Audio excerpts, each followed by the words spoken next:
Howdy, Half Moon Joker here, and I'm bringing you another Comics Tuesday. This week, I got a real fun topic. It's my personal top 9 favorite superheroes. And you might be asking yourself, why top 9?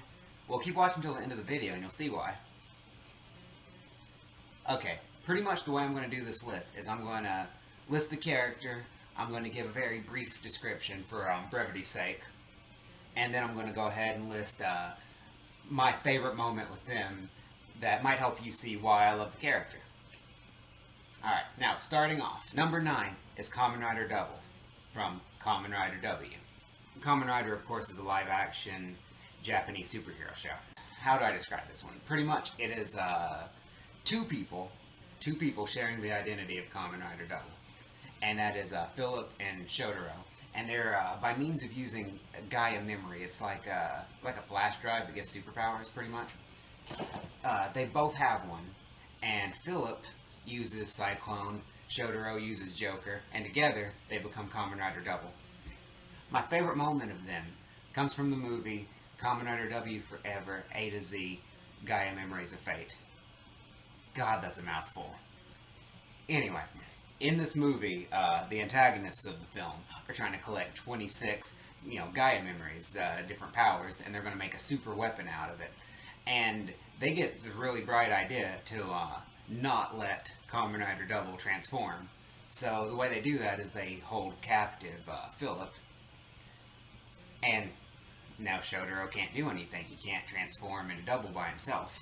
The really cool part is Shotaro still is using his brain and trying to figure out some solution to this. He's trying to figure out a way to get Philip back. And then he's confronted with not just one, but a whole group of supervillains. He's got his own personal Sinister Six right in front of him, and he can't use his powers. But he doesn't give up, and there's kind of a turn of fate, and things go his way, and he discovers a way to use his powers on his own. And then he transforms into Kamen Rider Joker, and then it's on like Donkey Kong. I love that movie. Number 8, Green Lantern, Kyle Rayner. Third one. Second of the permanent modern type Green Lanterns. But Kyle Rayner was the replacement for Hal Jordan. Alright? And Hal Jordan, he had a moment. He broke down. He went totally wild with grief, mad with loss. He flew off into space, and he starts slaughtering the Green Lantern Corps. All the army of Green Lanterns off in space cannot stand up to Hal Jordan. And so by the time that's dealt with, there are no Green Lanterns, right? And Ganthet, one of the aliens that chooses Green Lanterns, comes to Earth, and he picks a random human, and that is Kyle Rayner. And now the thing that I think is really cool about Kyle is his job by day is he's a graphic artist. He draws pictures. So that comes into play with him being Green Lantern versus when Hal Jordan was. He's much more elaborate and creative and does weird things. Like Hal Jordan is very intelligent. He'll make machines that are complex. He'll make very direct, useful objects. But there's something that it gets me right in the heart. I get excited when I see Kyle Rayner pop up, and let's say he's fighting multiple enemies all by himself. He'll use his ring and constructs, and all of a sudden he'll make copies of the entire Justice League and have a team to fight with. I mean, what isn't awesome about that, right? But my favorite story involving Kyle Rayner is the Ion series, and pretty much the premise of it is Kyle Rayner has gone beyond being one of many Green Lanterns, because by this time the Corps is restored. There's a whole army again.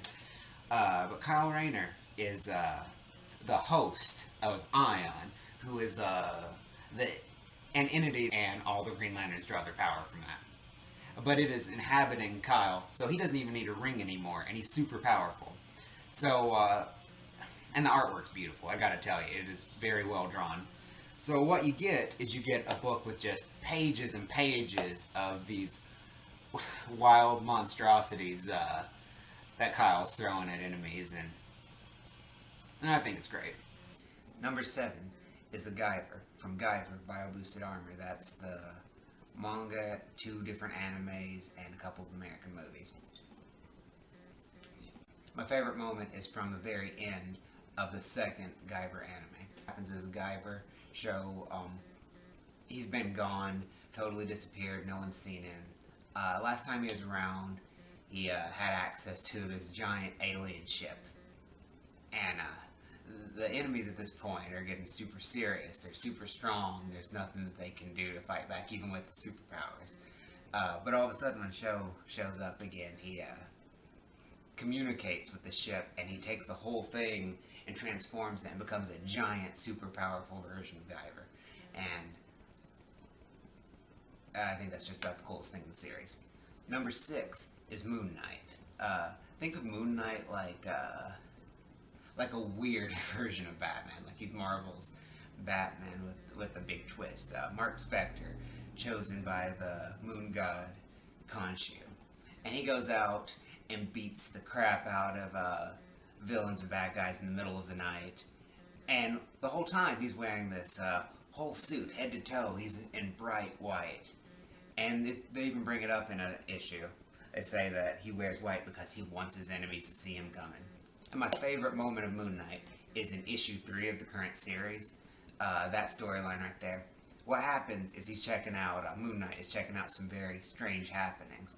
And so when he gets there to check it out, there's a gang. And the entire gang are ghosts. And so there are these punk apparitions that just start beating him. And he can't hit them back because they're ghosts. He can't touch them. And he gets beaten really badly.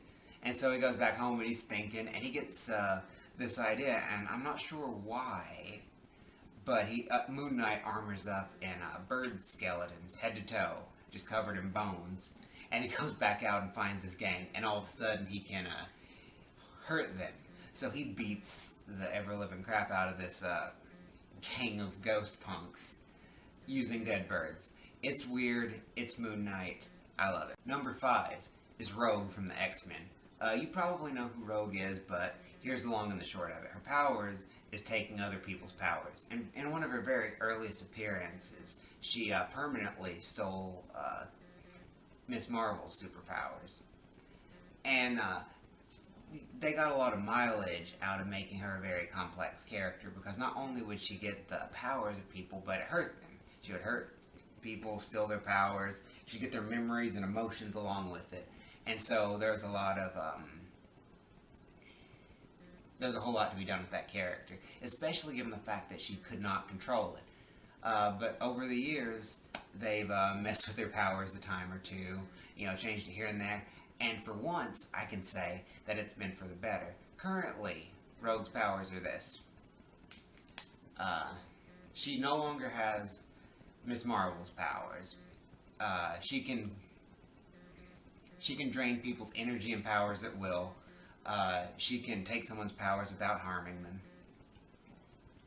And that makes her really useful. And so my favorite moment with Rogue is the entirety of Uncanny Avengers, because she's become their modular powerhouse character.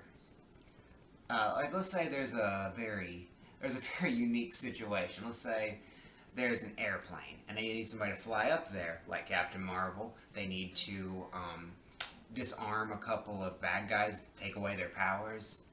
They need to blow it up with their eyes, like Cyclops could do. And at the end, they need to heal up like Wolverine could do. But you know what? As long as they have Rogue around, they're just one round of high fives away from being able to do all that. Number 4 is Captain America. And Captain America, Steve Rogers, is pretty much the core of the Marvel Universe. He's at the head of the Avengers. Every superhero out there wants to be him. And my favorite story with him is Civil War. And the reason for that is especially the start of the Civil War. Captain America is there, and his role in Civil War starts out like this. S.H.I.E.L.D. pulls him up into the helicarrier, way up in the sky, and they tell him, hey, the Superhero Registration Act's gone through. You're a servant of America here, so here's what you do. Here's a list of superheroes to go arrest and take care of that for us. And so, as they're describing it to him, he's just kind of quiet, and they realize something's not quite right. And he starts throwing his shield, and he goes totally berserk and tells him to go screw, jumps out of the airplane, and runs off and starts a secret collection of superheroes that aren't going to follow the law. And now what I think is so powerful about that is that's Captain America showing, showing everyone out there that he's not necessarily a certain part of America, but he's trying to be an honest representation of the American people and something for us to aspire to. And in Civil War, I really think they got that right.